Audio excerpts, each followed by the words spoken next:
Hey, it's Tom from Tom's Tunes. Quick tip for getting a stubborn steering wheel off. Maybe you've seen our video with the straddle method. I'm going to back this nut off with a 3/4 inch socket. Remove that and the washer.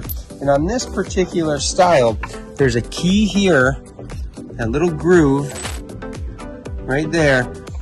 This steering wheel, I pulled on it, I reefed on it. I don't want to break the housing. So what I'm going to do, I can hit it with a little bit of PB Blast. Just to loosen up. Maybe I'll let it sit for a little bit like that. But what I have luck with is getting this in. What I'm going to tap on, what's in that groove, is a little key. And it's a half moon key. I'm going to tap on that, just get it to move. Just free up that corrosion a little bit.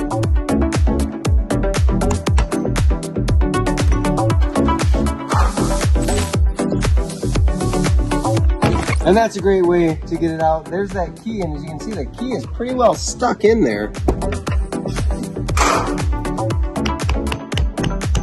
I have to use pliers to get that out, but just by wiggling it with my punch and the hammer, I was able to loosen it up and get it to where I can get my steering wheel off.